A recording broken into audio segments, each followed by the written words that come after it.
We have made it to the #1 spot, Mustang, Texas, and population 0. And this is a wild and kind of crazy story, and I'm in the vehicle because it's right basically on a busy and noisy highway 45 here in Texas. It's an unusual story, unusual history, and why it has 0 is kind of a mystery, but here's kind of the history of the town. So this county was a dry county, Navarro County. In 1973, there were some people that wanted to start a town so they could sell alcohol here, and since you couldn't do it anywhere else, it would become a center of a place where people could come buy alcohol. So in 1973, a group of people led by a William McKee incorporated the town of Mustang, and they opened a business here and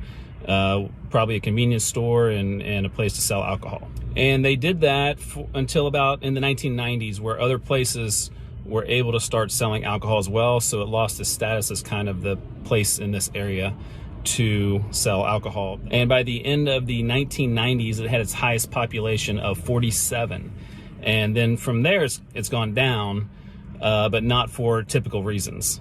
So in 2005, the owner of the town, basically William McKee, who started the town, was going to sell the property to a Tommy Sinclair for something like $600,000, and he had a club, which is actually still here, not open anymore. He had a club on the property, and so it was going to kind of become his town. The transaction didn't get completed, and Mr. McKee passed away before that could happen.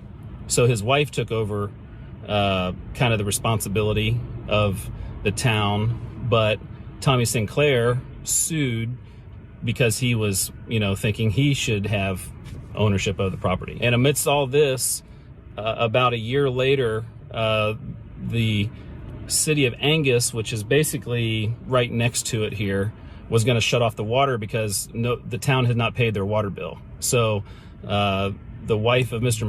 McKee paid the water bill herself, so the residents that were here were able to have water. So then in 2007 or 2008, there were two different parties that thought they should own this property.